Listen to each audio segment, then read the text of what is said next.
Well, first, let me thank you all for coming and let everybody who is watching today welcome to the White House and happy Black History Month to you. Today is an important day at the White House for us. We get to highlight our cabinet, and it's the most diverse cabinet in the history of this country. But more importantly, it's the most talented cabinet in the history of this country. And so part of Black History Month is to celebrate our history, recognize the history we're making day to day, and recognize how far we still have to go.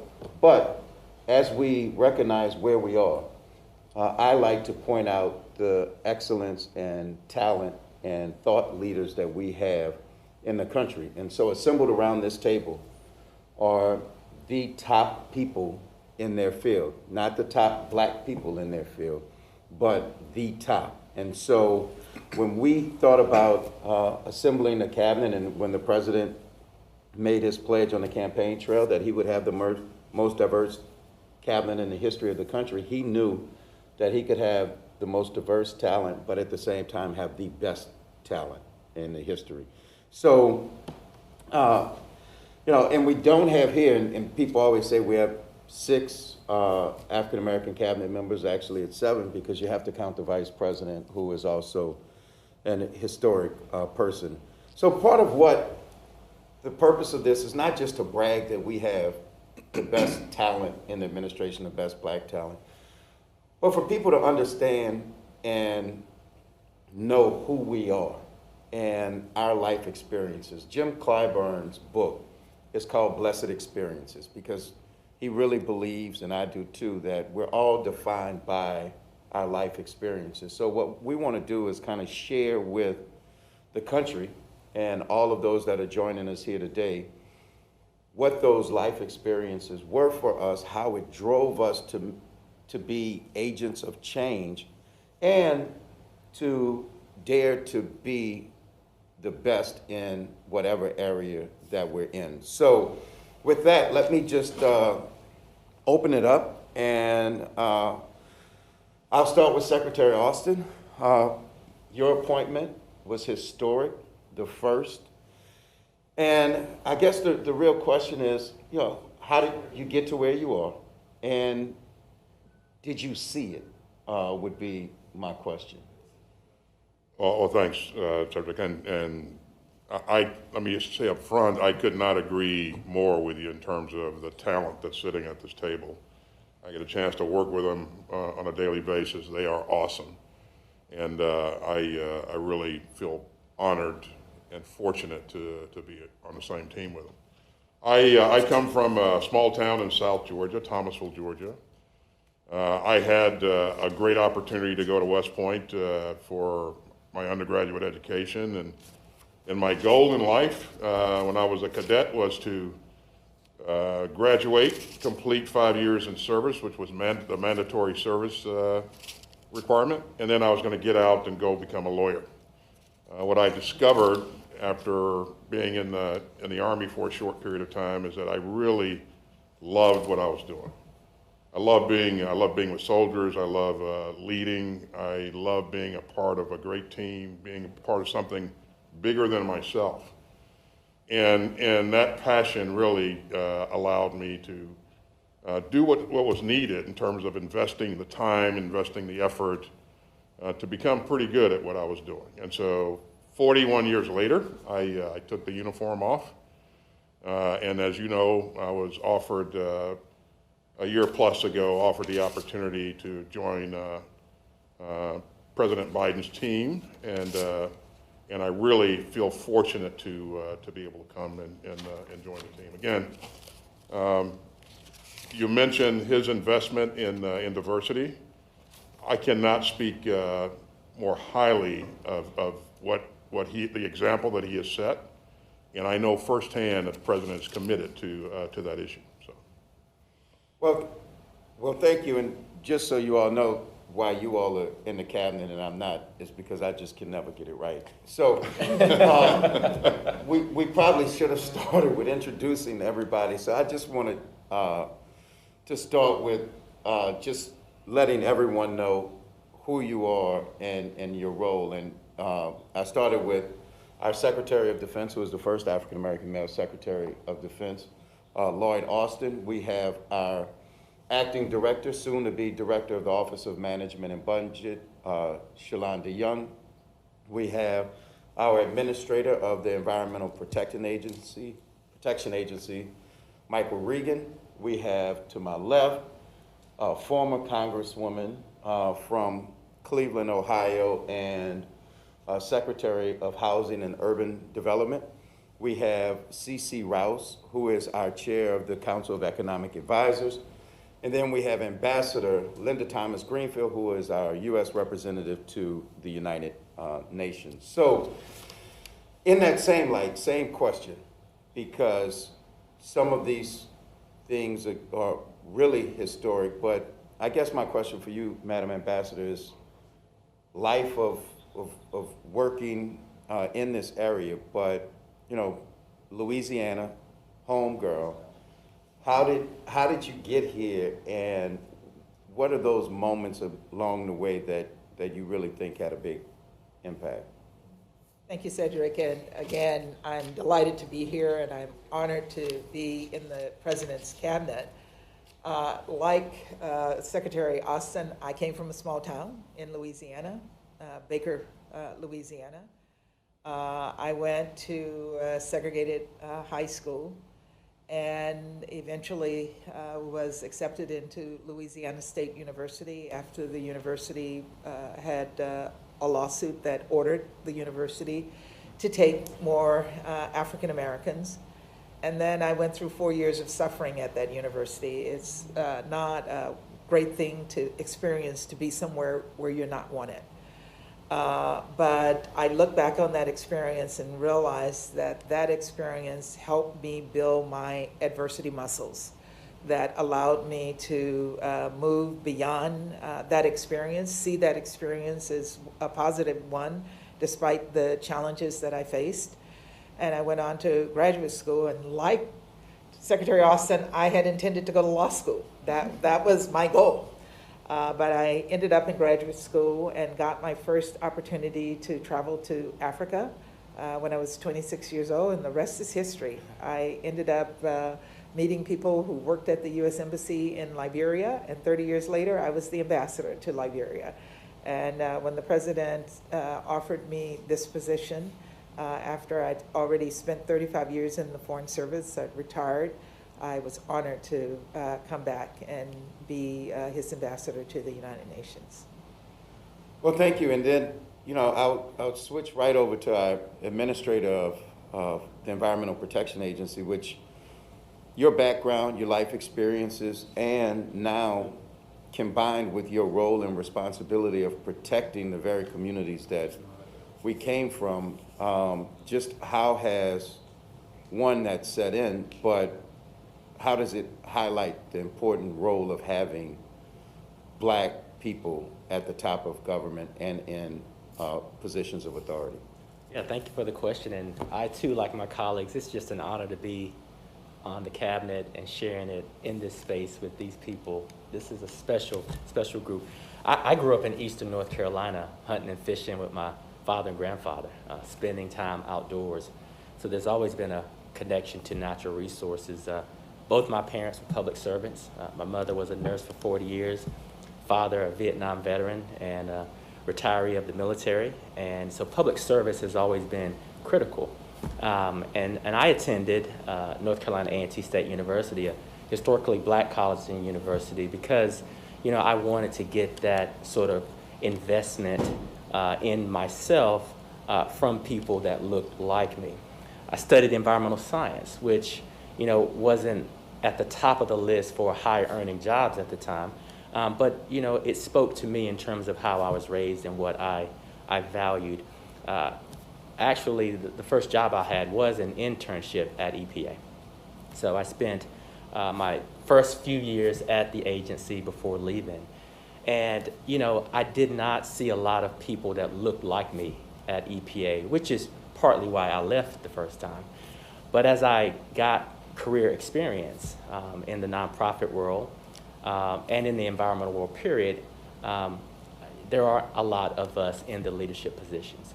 So when we are in leadership positions, I think it speaks volumes to people who realize that there are opportunities for more minorities to be in decision-making positions. And it's so important because EPA focuses on public health. We really do focus on public health, and we know that Black and brown and tribal communities are the communities that are disproportionately impacted by pollution, which impacts so many facets of our life. So it's really important that Black and brown and tribal people see us in these positions, especially our youth. It's so important that they see that, and it's a privilege to be in a position to be a part of this history. No, thank you. I mean, you all are all role models and excellent role models. So I love the fact that as we focus and push kids towards science and technology, engineering and mathematics, our STEM field, that they can look up and they can see you and they can see that they can make a difference. And so part of, when I think of Black History Month, I always attribute the quote to King, whether it's true or not. Because he went to Morehouse, I attribute most great quotes to Dr. King. But there's a question that everyone has to ask themselves at some point, and that is, do you want to be a thermometer or do you want to be a thermostat?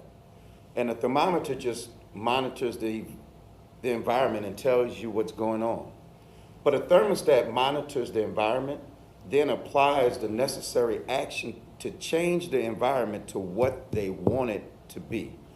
And so as I look around the room and look at a room full of thermostats in terms of changing the environment to what you want it to be, I'll pose a question to Secretary Fudge, because we've been discriminated against so long in housing, whether it's appraisals, whether it's insurance, or whatever it is. How do you see your life experiences now where you are at HUD with the ability to change the environment and the systemic barriers that are always faced African Americans in terms of home ownership? Thank you very much, Cedric. I, like most of you, grew up in a small community, and it was small only because it was an all-Black community. I grew up in a big city. I grew up in Cleveland, Ohio. But our community was just us. I'm one of those kids that grew up with a mother and grandmother, that went to church every Sunday, went to morning service, Bible school, vacation Bible school. I'm that kid. And so as a kid, what we learned was that if you do the best you can, if you get a good education and do all the right things, if you're not as good at as you are better, then you will be blessed to go where it is that you should go. That is how I grew up, with a very supportive family. Now, I lived in a house with about 20 people. So, but the family always made us believe that we could be whatever we chose to be.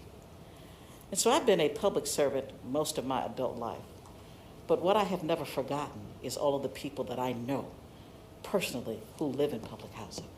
All of the people that I know today, my mother's friends and extended family who can't live in a decent neighborhood or fix their home. And so it is personal for me to be able to make a difference in the lives of the people who got me where I am today. Well, in particular, talking about excellence, gives me great pleasure to kind of pose it to Cece, who's kind of done a little bit of it all and been in a couple of administrations. She's one of those we consider, to just be brilliant. But why don't, how did you see where you wanted to go? I mean, you were dean at Princeton, you BA, master's, PhD from Harvard, but you're in an area where when you were going down that road, there were not that many people that you could see that looked like you. So, tell us about that journey and how it applies now to actually chairing the Council of Economic Advisors. Well, thank you, Cedric. I had never thought of it quite that way, but now I'm going to have to go back and how did I think about it? No, but all kidding aside, I really have to go back to my parents. and who always believed in the power of education and who always worked very hard. My father was the first black PhD physicist to get a PhD in physics from Caltech. My mother's father sent all 3 of his daughters to college at a time when black women didn't go. My parents always believed in hard work and the value of education. And they participated in civil rights. I've got great pictures from DC, right after King gave his speech, et cetera. So they participated in civil rights, but they always encouraged us to set a sight and to stay focused on that sight. So I went to Harvard. I didn't know what I wanted to study. I was very interested in solving social problems, very interested. That was, I really wanted to help make the world a better place for everybody. I say that naively, but that's what drew me. My mother encouraged me to take a class in economics, and I saw that economics became a tool that one can start to get some purchase on many of the problems that we face. My dad, again, I go back to my dad, he was a researcher, so trying to do that through research came naturally. Yeah, okay, I was, the one black girl in the class. I just never let that get to me. It affected me, but I had my eyes on a bigger prize.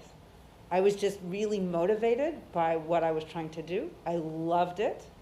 And it was that passion and that drive and that feeling like this is what I want to do that has led me here. So I became a professor, but I always wanted to do public policy. So when I had an opportunity to take a leave from Princeton and come and work at the White House, in the Clinton White House, I did. It allowed me to see how policy was actually made, not just thought about. And the rest just keeps going. So it's been a lot of hard work, a lot of sacrifice. The vacations not taken, the weekends spent working. It's great mentors, people who have helped me understand the challenges and not let that get me down, to just pick myself back up and continue forward. And I'll also say there's a lot of luck in there too.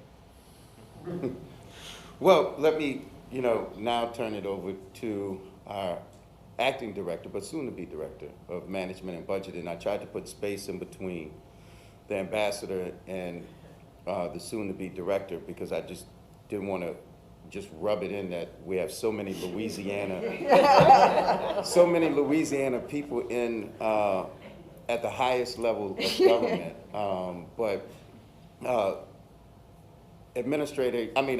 Director Young is probably the most important person in this room, because she controls all of our budgets. Right. Through budgets, and I will say this, people always said, if you show me your budget, you're showing me your values. And having an African-American female from the South in a country town, for us highlights our values, that we believe that everyone is talented, but that we have to invest in people so that they can reach their full opportunity and destiny. And so when we look at you, we see that. But tell me that journey from that country town in Louisiana, like the ambassador, to directing the U.S. budget. My family went to shop where the ambassador's from, because that was a big town compared to ours. And I didn't know, when I was little, I thought we were rich. We were from big places. I didn't know, that we were of modest means. That's just not how my family operated. We had a lot of self-pride. We owned a store, and my grandmother went to college. Somehow her parents knew that was a pathway. In the 40s, she was on the first women's basketball team at Southern University. So I grew up with a powerhouse. So what I'm doing is just an extension. I'm just doing it in a different place in a different way. So I love what I do, and I never followed money. I followed what I enjoyed doing. I started as a presidential management fellow at the National Institutes of Health, and whenever Congress called, these people called appropriators would call, and the place would shut down. I was like, who are these people? And I need to know them, and I might need to do what they do. So it's also just keeping your ear out for things that interest you. So I went and found a detail opportunity to go to the committee. Loved it. I cried in the bathroom in the Longworth building when I had to go back to NIH. So I would bug the staff director. He's like, when I have a job, I will hire you. Just leave me alone. I watched the elections with the appropriations staff. The Democrats won that election. I was like, what you gonna do? So January 2007, I moved from NIH to the Hill. And I loved every second of it. And I got to go from professional staff to running a subcommittee, to working on 5 or 6 of the 12 appropriations subcommittees, and then becoming the staff director. And let me tell you, there's no education for an appropriations staffer. What is that? I didn't know what that was. So as CC would say, it was a little luck. But also, if my grandmother would tell you, it was because I was highly favored, as many of you sitting around this table. So I'd like to go through life knowing that a higher power has my back. I don't really worry about a lot. Things tend to work out. But I also know a lot of people who did the right thing and went to college and worked hard, and it did not turn out well for them. So we at this table get to look out for them and do the right things. And the great thing about this job is I get to work with everyone at this table. Usually it's late night phone calls like, I need to do this, and I get to help fix problems. I got to do that on the Hill. I get to do that now. So I really just love what I do, and I love getting to talk about defense in the morning, EPA in the afternoon, the ambassadors, peacekeeping arrears somewhere in the middle of the day. And I get to meet people like Cece, who give us the larger framework for the economy in which I get to work in, something I didn't pay a lot of attention to till I met her. And so this has just been an honor to get to do this. And this question kind of gets asked a lot, like, who was that person who really motivated you and inspired you? But I'm gonna change it a little bit, because if I have to answer that question, the answer is my grandfather, and nobody out there knows who my grandfather was. But in terms of a public figure who you could see yourself in, or somebody that you said, you know what, I want to break the mold like that person, I want to be like that person. For me, I went to Morehouse because that's where Dr. King went, and that's where strong black men went. So that's where my brother and I went. My mom and dad were HBCU grads, Southern University, but I needed to get away from home. So Marcia, you offered yourself up for public service. You actually put your name on a ballot and had to run. That is a lot different than most people realize, because when you put your name on the ballot, you actually find out how people think about you. But to take all of those steps and risk, who was it that really kind of pushed you so that, one, you knew you could do it, but two, kind of some footsteps you thought you might want to walk in and further? If I probably had to pick one person, it would probably be Barbara Jordan. Barbara Jordan, in my opinion, was one of the greatest lawyers in the history of this country. She understood who we were as a people. She also understood the Constitution and where we ought to be. I became a lawyer because of Barbara Jordan. I became an elected official because of Barbara Jordan. I think that if there is any single, because I'm like you, I would have said my grandmother. But I'm like you in terms of a person who captured who we are and made us proud every time she opened her mouth. And Cece, you just judging from your first answer, I would say, your father, your mother, but your father inspired you to look at the research side and do all of that. But if there was a public figure or two that, inspired you and you said, you know what, I could see myself doing that, was there anybody that, just comes to mind? So I can't think back so far to public figure when I was coming up. But more recently, Dr. Ruth Simmons has been somebody who really inspires me. So she was part of the team that hired me at Princeton, and she's just so smart, so humble. She's been on to be college president at, 3 institutions, the first Black president of an Ivy League institution, now giving back in Texas. And she's just so smart, so wise, so warm and considerate, and just so believes in what she's doing that I find her truly inspirational. And I guess, in my world, Secretary, we would grow up and we would want to fight and do all of those things, but you actually did it. And because you did it, we're a much better country and we enjoy the freedoms that we do have. But either at West Point or besides not wanting to be a lawyer, which Marsha and I went on to do, was there someone that you thought really provided a service and risked it all for this country, and you just saw yourself getting there and doing that?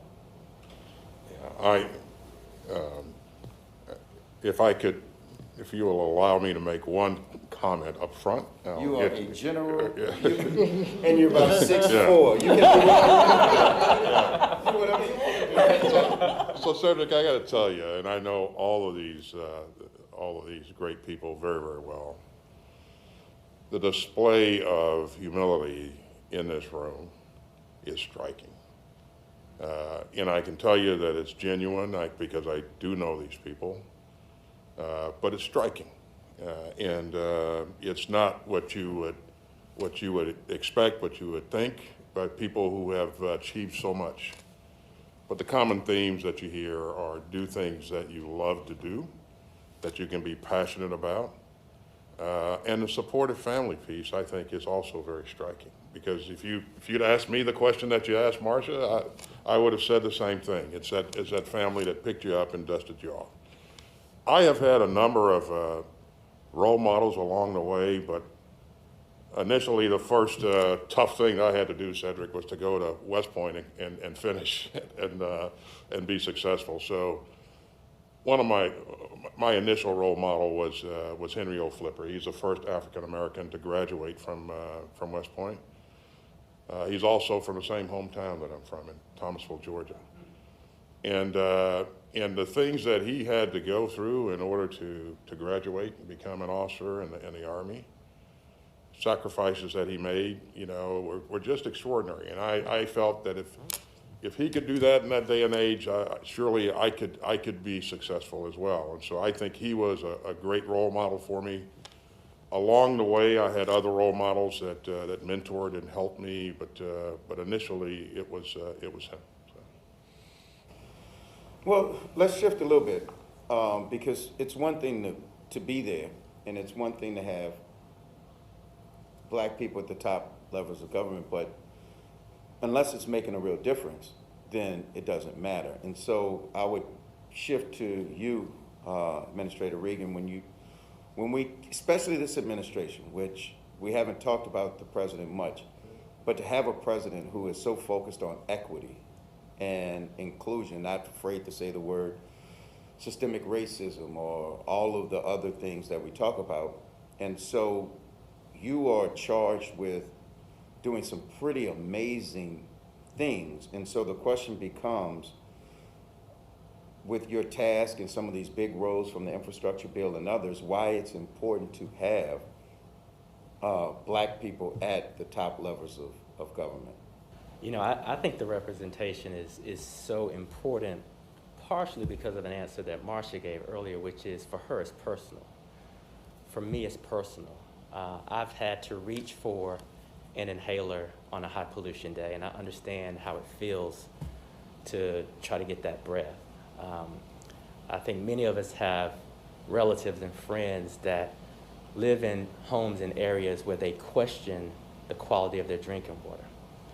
And these are basic rights. Everyone in this country, especially every child in this country, deserves clean air to breathe and safe water to drink. So this is personal. And because I've had experiences and because I understand the challenges, and then when we look at the statistics and understand that our communities are disproportionately bearing the brunt of past transgressions, it fits in very well with the president's theme of equity, justice, and inclusion. And I firmly believe that if we create a rising tide that lifts all boats, then this country can be all that it's supposed to be. And so Black leadership is extremely important. Diverse leadership is extremely important because this is a democracy. And in order for a democracy to work, its leadership should reflect the people that it represents. Well, and how excited are you going to be able to say that you're the person, you're the man that removed 10 million lead pipes from homes that distribute contaminated drinking water? 400,000 schools are going to be much better schools because you were there and you saw it through. And it was the vision, I would say, of this entire cabinet, but it's a lot of responsibility, but I'm sure it's great joy to know that something that should have never happened, but should have been fixed a long time ago, as we look at Flint and other places, but you're going to be that person to actually get it done. It's a labor of love, and thanks to the president's leadership and partnership with Congress, we've got billions of dollars to replace these lead pipes, and we know that there is absolutely no acceptable level of lead for an adult or for a child. We also know that Black children living at or below poverty are 4 times more likely to have elevated levels of lead in their systems, which we know can be debilitating and impacts the ability to pay attention, to excel in education. And you just see a domino effect in terms of their contributions to society or lack of contribution to society. And so this is extremely important. The president, leadership starts at the top. And once he gave all of us the green light to pursue fairness, equity, justice, and inclusion, then the game was on. And we have an awesome opportunity right now to change the lives of people all across this country in all of the positions that we serve. Well, Secretary Fudge, speaking of getting a charge, you actually got an executive order the first week that the president signed that said that you had the charge of rooting out systemic racism in housing. And what the administrator just said, talking about our kids who live in poverty, we know the greatest way to transfer wealth from generation to generation and create wealth is home ownership. And for too many people, that part of the American dream was blocked out. And now, as the person over housing and urban development for all of the country, how do you take that charge, and what have you been able to accomplish so far? I say, Cedric, I take great pride in talking about the president when I'm out and about, and I travel a lot, as you know. I take great pride in the fact that first he recognized it. Secondly, that he empowered me to do it. And so what you're going to see over the next couple of weeks is a report that we're doing on the bias in the appraisal process across this country. It is going to be striking and shine a light that people have only talked about and thought about. We're going to show it. We have created an environment in which students now and those who are just able to pay their rent, and we know they can pay a mortgage, but they don't have a down payment. So we're now giving down payment assistance. Black people systematically have been kept out of the credit process because of student debt. We're recalculating student debt so that it is no longer an impediment to get a home. We are as well doing what we call small dollar loans, which has historically been how we've kept Black people out of the market, redlining, which we still do today. So we are addressing that. We are doing everything that the president has asked me to do. I don't know if he knows I'm doing half this stuff, but I know he's going to be supportive of it because it makes a difference, and I know his heart and his mind is in the right place. Cece, despite the pandemic and everything else in terms of the economics in this country, we've made some real big gains this year, and it's not in a small part, but in a very large part, to you and your team and the advice and the president and you all's execution. How do you look at that and then look at it through a lens of equity when we talk about all of the things we were able to do? And some of the things in terms of cutting Black poverty have been really, really phenomenal. But a lot of people don't know. So we'll take this time to just remind people of, you know, where we were when you got here, where we are now, where we were when the president got here, where we are now, and what we've been able to do to move the needle. Yeah, sure. Well, we know that the year that the president took office, so we're going back to 2021, when the president came into office, the economy was creating something like 50, 60,000 jobs a month. In December, it had actually lost employment. During the president's tenure, there have been 6.6 million jobs created. Unemployment has come down the fastest in history since in this past year. We've seen child poverty cut almost in half, and especially for Black children and children of color. So this economy has come roaring back, in no small thanks to the American Rescue Plan, which first and foremost have provided the resources to address the pandemic. That's the vaccines, the development, getting them, not the development, but getting them distributed, which is most important, getting shots in arms. Then, we have the resources now to be getting the masking and the therapeutics and to continue with the boosters and to look forward. That has been so important because we can see that the economy follows this virus. But it also provided the support for families and businesses to continue operating throughout this year. So this has been a tremendous year in terms of the strength of the economy. We've had the fastest growth in almost 40 years. We're leading our peers. Okay, so we've got, I'm just gonna say it, we got the consumer price index results today. We know that there are challenges that remain.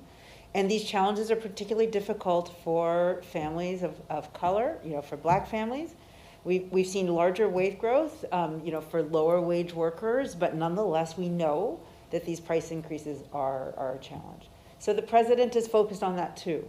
He's focused on it, in terms of trying to find ways to help get the market back in shape. So he's efforts on the supply chain and like ports and helping to get people back to work.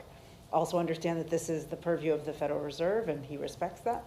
But really importantly, the bipartisan infrastructure law, which will help remove the lead pipes and make so many important investments, is critical to growing our economy and tilting some of those benefits to communities of color.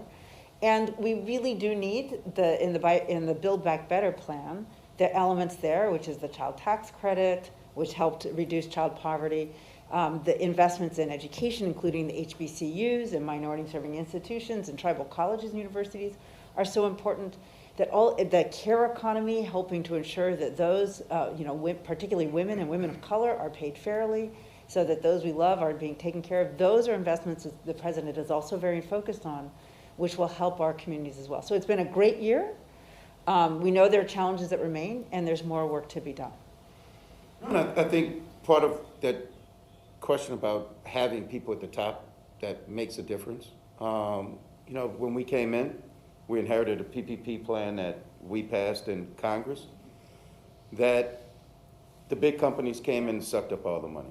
And part of this administration, with the president's leadership or with advisors in a cabinet that looks like this, we were able to level the playing field for those small mom and pop businesses, those minority-owned businesses. And when we talk about the infrastructure bill, because of people around this table,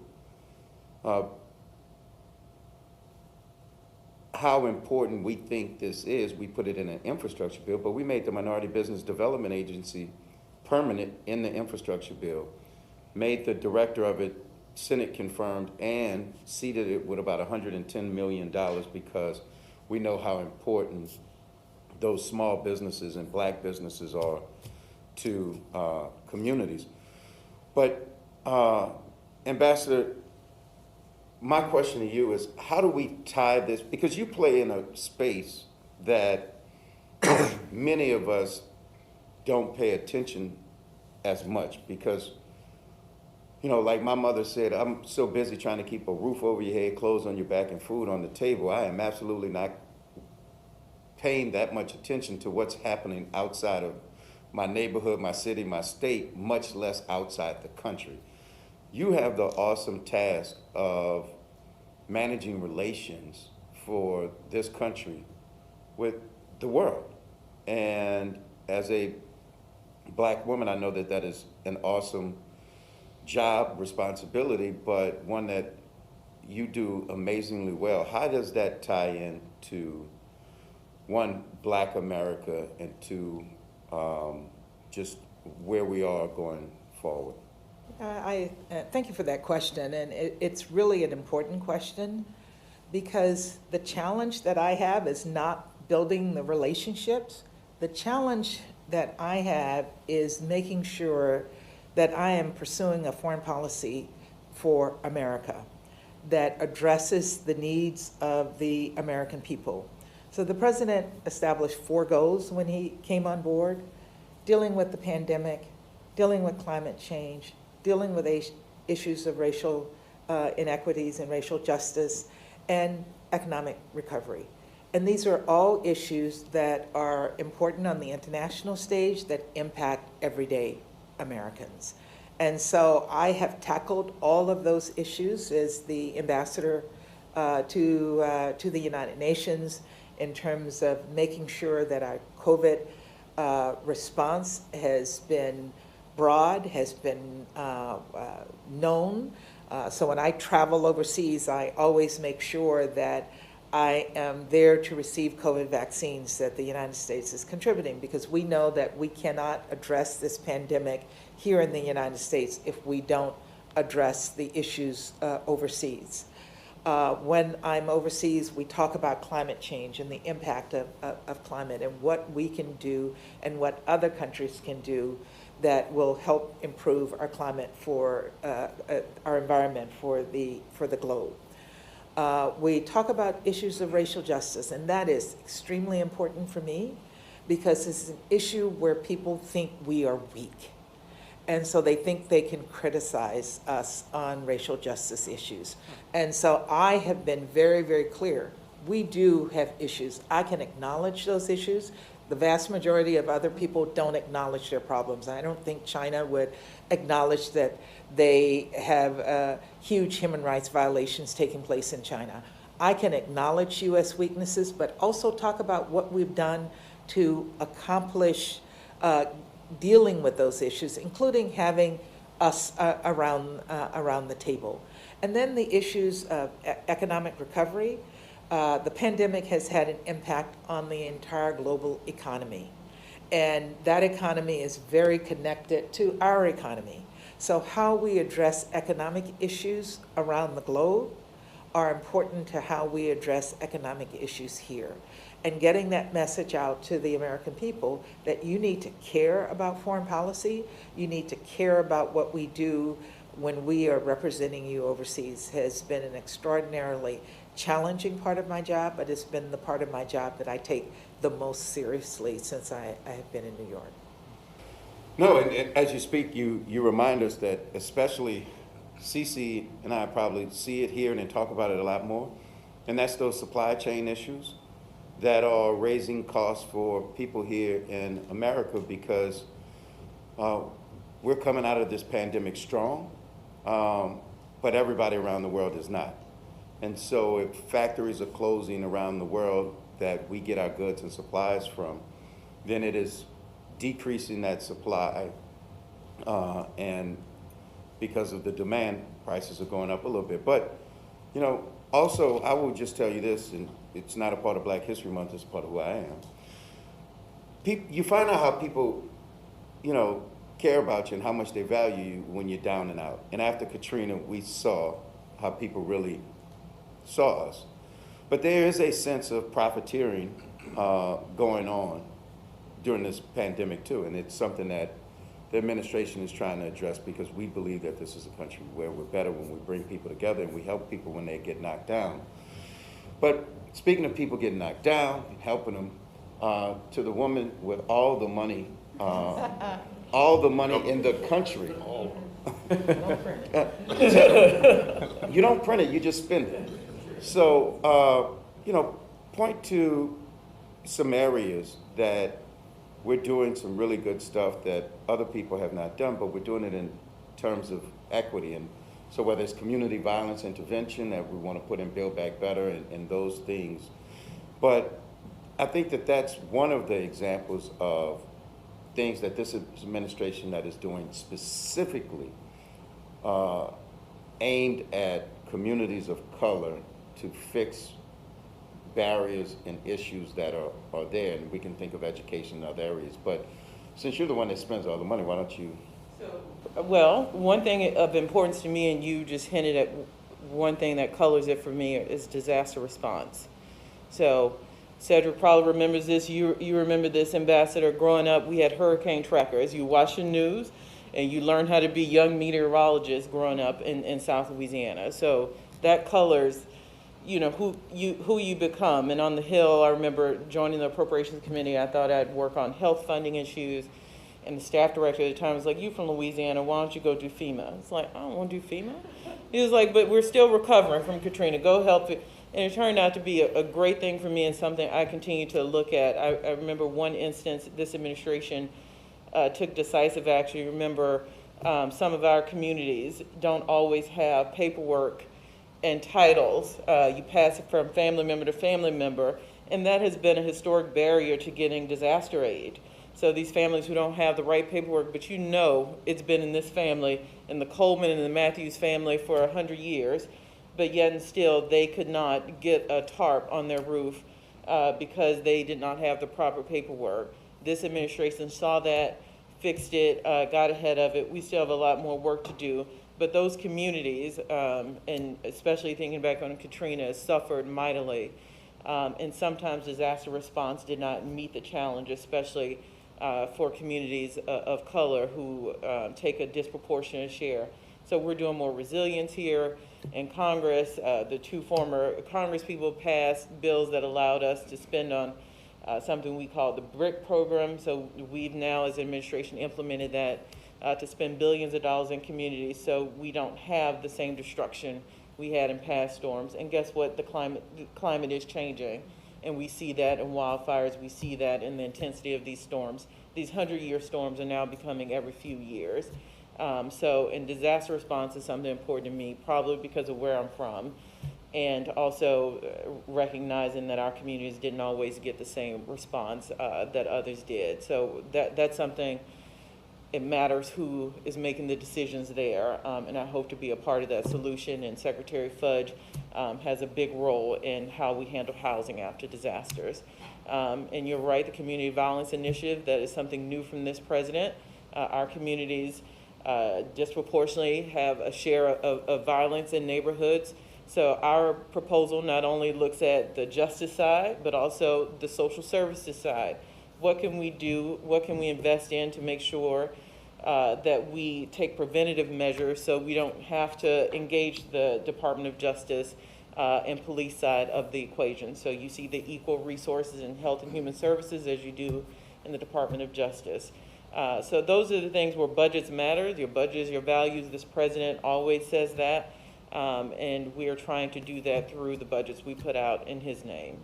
Well, I think that's why it's so important that you're there, because you come from these communities, and we know that policing is not the only answer that's out there, that we have to deal with the root causes, one, and just like when you look at mental health, we have to look at the reason that you need to mask the pain and the trauma and all of those things. But one thing, and I get to pick on you because you were one of the newest mothers in the White House, but one of the things that the Vice President has taken the lead on, and this administration has focused on, is maternal health. The fact that black women die disproportionately, about twice as much as their white counterparts in childbirth. And if you look at Native American women, it's worse than that. And so that's why having people with different life experiences and what they bring to the table is so important. So I'll just kind of give everybody just a chance to wrap up with their thoughts of, you know, it might have been one of Dr. King's last books, but the sentiment is the same, which is where do we go from here? And what are those things that we need to drive on, but you know, what are those accomplishments you still want to have? Jenna, I am terrified to ask you that question in terms of where do we go from here. We will. You can answer that in as broad terms as you possibly can, and then we'll just go around. Well, thanks, Cedric, and thanks for doing this. Again, this has been a great session, and I truly feel that I could stay in this room with this group for the next 5 hours and still be thirsting for more about them and about their past. Where do we go from here? One of my goals, my major goal coming into this job, Cedric, is I'm honored to be, you know, the first African-American Secretary of Defense, the 28th Secretary of Defense, but I really don't want to be the last African-American Secretary of Defense.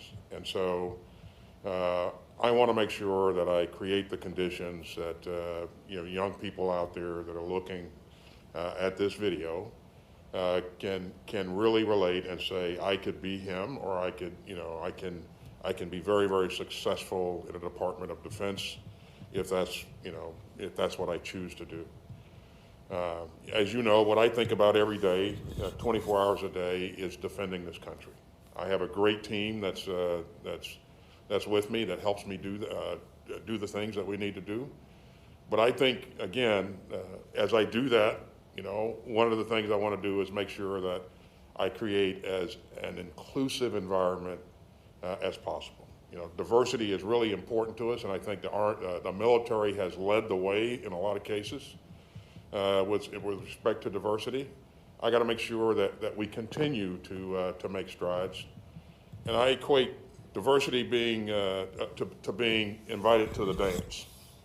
Inclusion is actually being asked to dance. So just because you're a diverse organization doesn't mean that you're actually inclusive. Doesn't mean that people feel that they're a part of the organization, that they're welcome. And so one of my goals is to make sure that we have that environment that's not only diverse in the ranks, but diverse in the leadership and inclusive as well. And then one final comment, I would just make the point that I believe this cabinet is very inclusive. Every time that I'm with the cabinet members, I've always felt welcome and always felt, you know, that I was with teammates that I could work with and trust and count on. So I'll stop there. Well, Shalonda, besides passing the budget, Well, since you brought up my daughter, and I will admit I don't talk about it much because my hormones are still elevated, and I look at her and I want to cry every time because I can't believe she is here. But where we go is now colored by what I see in her future. You know, I really like to not have to give the speech. I think many of us probably got at this table that you have to be better. She should be able to work as hard as anyone else. She shouldn't have to be better than someone else just to be given a shot. I really hope I don't have to give her that speech. You know, I do have certain expectations for her, but there's nothing. She doesn't need to be better. She has to do, you know, she has to be herself. So I have a lot of hopes for her future, and mostly I see through her. I hope she's not impressed by anything that I do, and my guess is she won't be. But because I want this to be normal for her, and for this not to be an exception to the rule, but something she sees as normal. When COVID is you know, a little bit more regulated, I look forward to her, you know, getting to meet all of these lovely cabinet members and knowing that this is a regular course of action. And I'll say, you didn't ask me who I looked up to. Mine came later in life. Michelle Obama just seeing her in this White House was such a big deal to me, and just meant a lot to me. Even though I was well in my 20s in my career, she was just the epitome, and she took a lot of flack for just being herself. From the south side of Chicago, she felt a lot like the people I grew up around. So I hope the future, that isn't you know, an exception to the rule, but something our children are used to seeing. well, we have. I'm being told we have to wrap, but on that, I will say that this administration will not stop, and in the next 10 weeks, 3 or 4 months, we're gonna have and get confirmed the first African-American woman on the Supreme Court. She's gonna be the best legal mind. She's gonna be one of the best on the court. And we are proud of that moment. And we're just as proud of this cabinet. And we don't get to ask a whole bunch of questions, but the next time we're together, I want to know how it feels to walk through the airport with detailed security and people say, who's that? What do they do? So look, thank you all. I want to thank everybody for tuning in to our Black History Month roundtable that we're having. But just know, and I would just encourage you to go research these great individuals and do the research on African Americans' contribution to this country, because if you look at it, this country would not be what it is, from the light bulb to everything else. So thank you all, and thanks for coming in and hanging out in public housing. Marsha. Thank you, Cedric. Thank you. Thank you. Thank you, Mr. Richmond.